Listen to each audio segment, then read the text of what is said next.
जय श्री राम। सभी श्रोताओं का मेरे संत कल्याण वाणी चैनल में हार्दिक स्वागत है। आज मैं पूज्य महाराज जी स्वामी राम सुखदास जी महाराज जी की एक छोटी सी पुस्तिका है जो गीता प्रेस से प्रकाशित होती है। तो इस पुस्तिका का नाम है साधन के दो प्रधान सूत्र।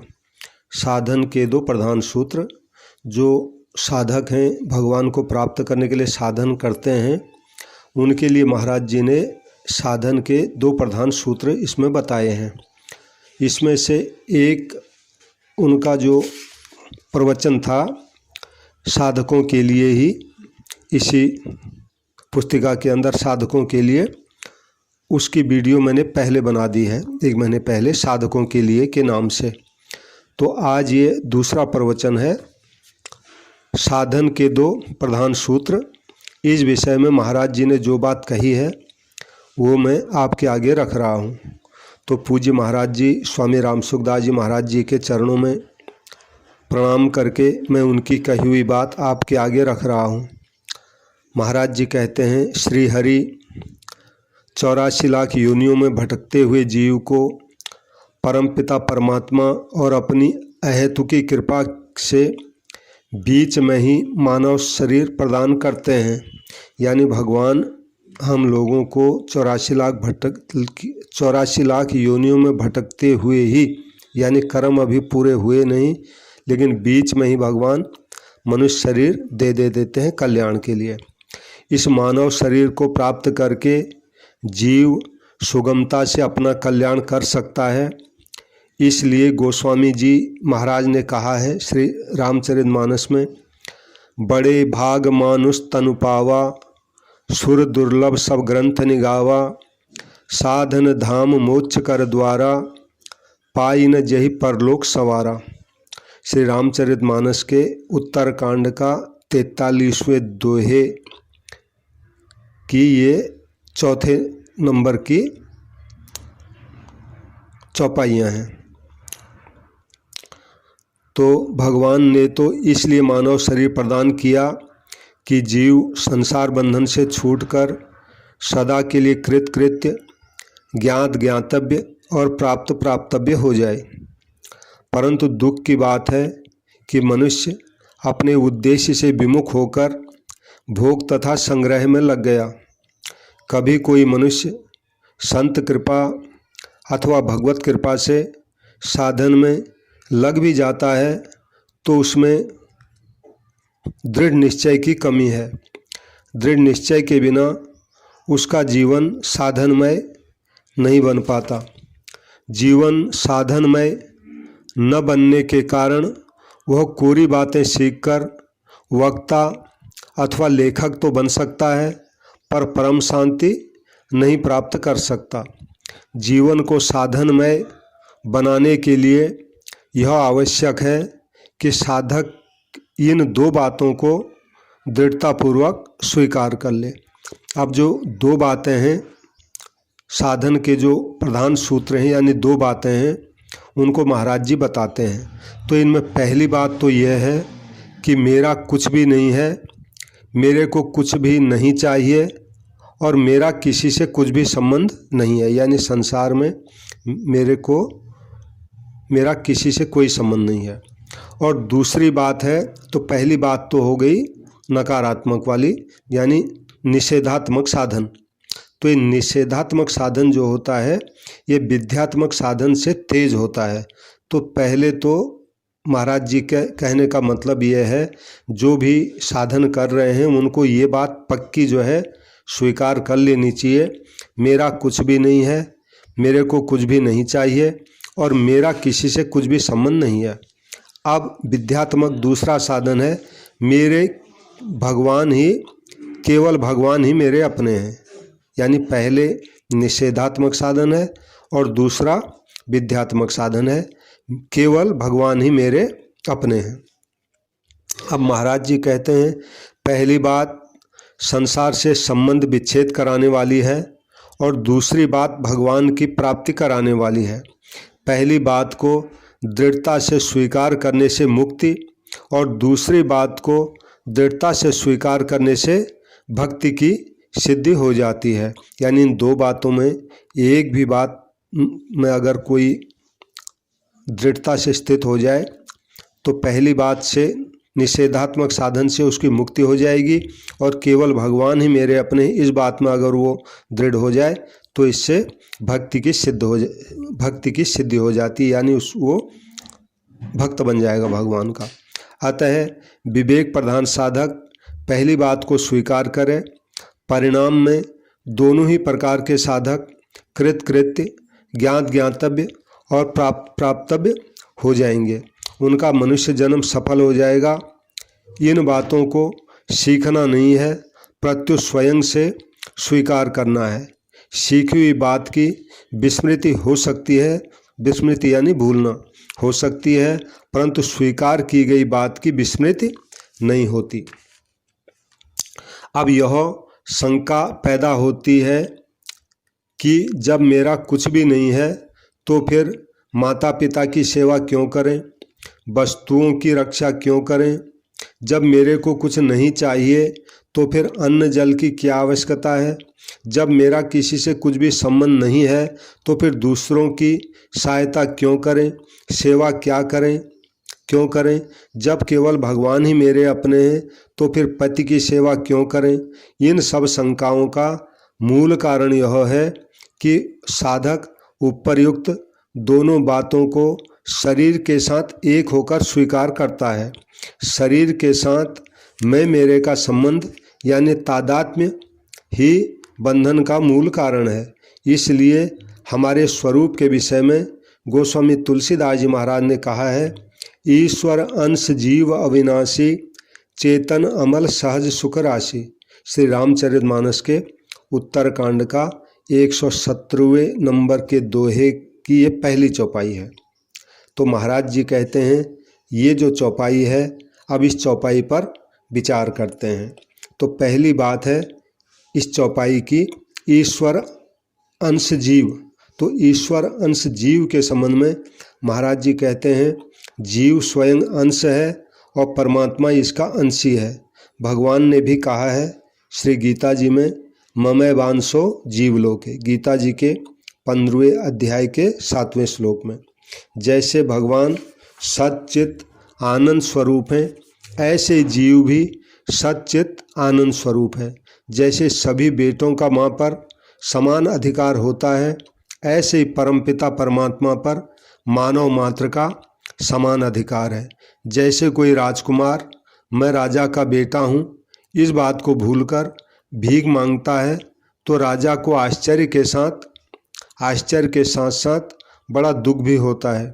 ऐसे ही सांसारिक भोग और संग्रह में लगे हुए मनुष्य को देखकर भगवान को बड़ा दुख होता है कि यह मेरे को प्राप्त न करके अपना पतन कर रहा है। माम प्राप्येव कौन्तेयो ततो यान्त्य धमांगतिम, गीता जी के 16वें अध्याय का 20वां श्लोक की यह अर्धाली है।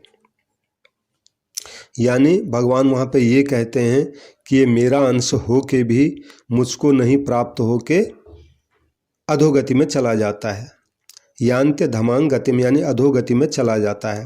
तो महाराज जी कहते हैं साधक में इस बात का गर्व यानी स्वाभिमान होना चाहिए कि भगवान मेरे अपने हैं और मैं भगवान का हूँ। श्री रामचरितमानस में भी आया है, अस अभिमान जाई जनि भोरे, मैं सेवक रघुपति पति मोरे। श्री रामचरितमानस के अरण्य कांड का 11वें दोहे का 11वीं चौपाई है यह। तो महाराज जी कहते हैं हम त्रिलोकी के स्वामी परमपिता परमात्मा की संतान हैं, फिर हम तुच्छ नाशवान संसार की ओर हाथ क्यों फैलाएं। जो संसार के सम्मुख होता है उसको संसार अपना दास बना लेता है, परंतु जो भगवान के सम्मुख होता है स्वयं भगवान उसके दास बन जाते हैं। भगवान ने स्वयं कहा है, अहं भक्त पराधीनो, श्रीमद्भागवत के 9वें स्कंद का 4थे अध्याय का ये 63 नंबर का श्लोक है वहाँ, जहाँ भगवान ने कहा है मैं भक्त के अधीन हो जाता हूँ। मैं तो हूँ भक्तन का दास, भगत मेरे मुकुटमणि। ये ऐसी भी संतों की वाणी में आता है। तो ऐसे परम श्रेष्ठ प्रभु को छोड़कर संसार को चाहना कितनी मूर्खता की बात है। अब चौपाई की दूसरी बात कहते हैं अविनाशी। ईश्वर अंश जीव की बात हो गई, अब अविनाशी। ईश्वर अंश जीव अविनाशी। तो अविनाशी के संबंध में महाराज जी कहते हैं परमात्मा अविनाशी हैं, अतः उनका अंश जीव भी अविनाशी है। अविनाशी तो तद्विद्धि, गीता जी के दूसरे अध्याय का 17वें श्लोक का ये अंश है। अविनाशी तो तद्विद्धि, यानी जीव भी भगवान की तरह अविनाशी है, इसका कभी नाश नहीं होता, परंतु स्वयं अविनाशी होकर भी नाशवान शरीर संसार के साथ संबंध जोड़ लेता है। ममय वांसो जीव लोके जीव भूतः सनातनो मनो षष्ठानि इंद्रियाणि प्रकृतिस्थान कर्षति। गीता जी के 15वें अध्याय का 7वां श्लोक है। इस श्लोक का अर्थ है, भगवान कहते हैं अर्जुन, इस संसार में जीव बना हुआ आत्मा स्वयं मेरा ही सनातन अंश है, परंतु वह प्रकृति में स्थित मन और पांचों इंद्रियों को आकर्षित करता है, अर्थात इनको वह अपना मान लेता है। तो महाराज जी कहते हैं प्रकृति का अंश इतना ईमानदार है कि सदा प्रकृति में ही स्थित रहता है, प्रकृति स्थान, परंतु जीव परमात्मा का अंश होते हुए भी प्रकृति के अंश यानी शरीर के साथ अपना संबंध मान लेता है। इस माने हुए संबंध के कारण वह जन्म मरण के चक्र में पड़ा रहता है। अब चौपाई की अगली बात बता रहे हैं चेतन। चेतन के संबंध में ईश्वर अंश जीव अविनाशी चेतन अमल सहज सुख राशि। तो ईश्वर अंश जीव अविनाशी, इसके बारे में महाराज जी ने समझा दिया। जो अगला शब्द है चेतन, चेतन के संबंध में बताते हैं परमात्मा का अंश होने के कारण जीव चित स्वरूप है, मात्र जड़ वस्तु मिलने और बिछुड़ने वाली है। जैसे अमावस्या की रात का सूर्य के साथ मिलन असंभव है, ऐसे ही जड़ वस्तु का चेतन के साथ संबंध असंभव है। अतः चेतन का जड़ से संबंध कृत्रिम और माना हुआ है, वास्तविक नहीं है। कहने का मतलब ये है कि शरीर का आत्मा से कोई संबंध है ही नहीं, केवल मान रखा है झूठ में, झूठा है मतलब। अमल, चेतन अमल सहज सुख राशि। अब अमल की महाराज जी व्याख्या करते हैं कि परमात्मा का अंश होने से स्वयं निर्मल निर्दोष है। इसलिए गीता में भगवान कहते हैं अनादित्वान् निर्गुणत्वात् परमात्माय मव्ययः शरीरस्थोपि कौन्तेय न करोति न लिप्यते। ये गीता जी के 13वें अध्याय का 31वां श्लोक है। इस श्लोक में भगवान कहते हैं अर्जुन को, हे कुंती नंदन, यह पुरुष स्वयं अनादि होने से और गुणों से रहित होने से अविनाशी परमात्मा स्वरूप ही है। यह शरीर में रहता हुआ भी न कर्ता यानी न कर्ता बनता है और न लिप्त होता है। न लिप्त होता है का मतलब भोक्ता बनता है, यानी ये कर्ता भोक्ता कुछ भी नहीं बनता वास्तव में। महाराज जी कहते हैं काम क्रोध आदि जितने भी दोष हैं वे सब के सब आगंतुक हैं, परंतु शरीर से तादात्म्य होने के कारण अज्ञानी मनुष्य मान लेता है कि मैं कामी हूँ, मैं क्रोधी हूँ आदि। कोई भी दोष नित्य निरंतर नहीं रहता, यानी आता है और अपना चला जाता है। आगमा पाइनो नित्या, गीता जी में भी ये बात आई है। दूसरे अध्याय के 14वें श्लोक का ये अंश है। आगमा पाइनो नित्यात्, यानी कोई भी दोष रहता नहीं है, आता है और अपने आप ही चला जाता है, ये मतलब हुआ। परंतु स्वरूप सदा ज्यों का त्यों रहता है। समस्त दोष जड़ विभाग में ही है, चेतन विभाग में नहीं। इसलिए स्वयं तक कोई दोष पहुंच सकता ही नहीं। स्वयं नित्य निरंतर निर्दोष रहता है। कहने का मतलब हम जो हैं आत्मा, हम हमेशा निर्दोष के निर्दोषी रहते हैं।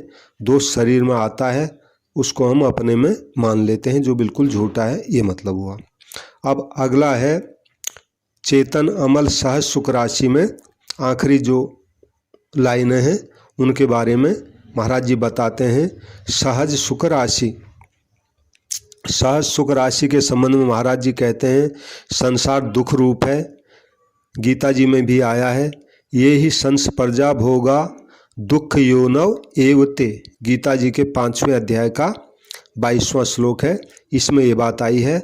और दूसरी जगह पे भी आया है दुखालयम शाश्वतम, गीता जी के 8वें अध्याय के 15वें श्लोक में भी ये बात आई है कि ये शरीर जो है, संसार जो है दुख रूप है या दुख का घर है।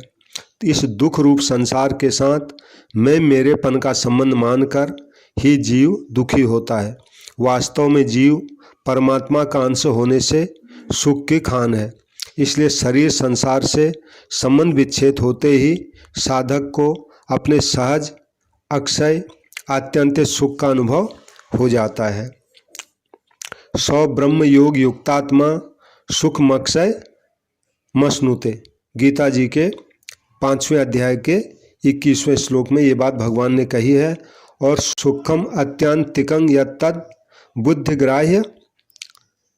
बुद्धिग्राह्यम अतीन्द्रियम, गीता जी के 6ठे अध्याय के 21वें श्लोक में भी ये बात आई है।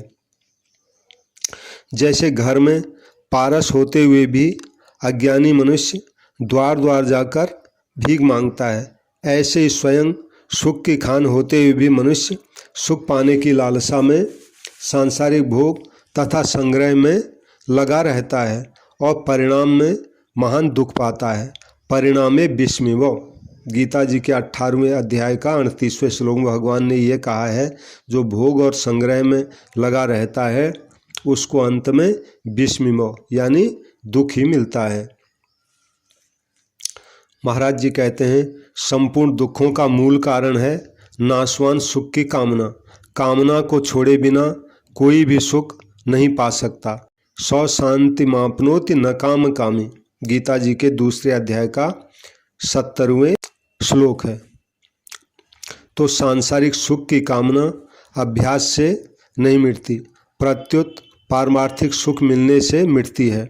इसलिए साधक को चाहिए कि वह भगवान के नाम का जप, भगवान के नाम का भजन कीर्तन, भक्त चरित्र के पठन आदि में लग जाए, यानी इन कामों में अपने को जोड़ ले, लग जाए। जब उसको नाम जप आदि में रस आने लगेगा तब संसार का रस स्वतः छूटने लगेगा। जैसे बचपन में कंकड़ पत्थरों में रस मिलता था, पर जब रुपयों में रस आने लगता है तब बचपन के उन कंकड़ पत्थरों का रस स्वतः छूट जाता है। आगे महाराज जी कहते हैं दूसरों की सेवा करना और भगवान को अपना मानना, इन 2 कार्यों के लिए ही यह मनुष्य शरीर मिला है। यानी दूसरों की सेवा करना और भगवान को अपना मानना, इन 2 कामों के लिए ही भगवान ने जीव को यह मनुष्य शरीर दिया है। मतलब मनुष्य के सिवाय अन्य किसी भी योनि में इन 2 कार्यों को करने की योग्यता और सामर्थ्य नहीं है। भगवान भी मनुष्य से यह आशा रखते हैं कि यह दूसरों की सेवा करे और मेरे को अपना माने, मेरे से प्रेम करे।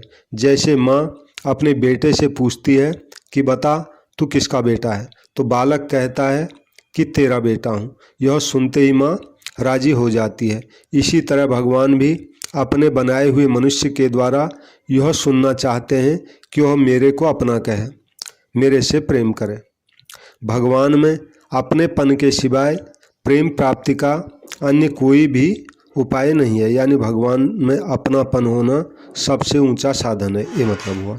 केवल भगवान ही मेरे अपने हैं और मैं केवल भगवान का ही हूँ, ऐसा स्वीकार करने से भगवान कृपा करके अपना साध्य प्रेम प्रदान करते हैं जो प्रतिक्षण वर्धमान है।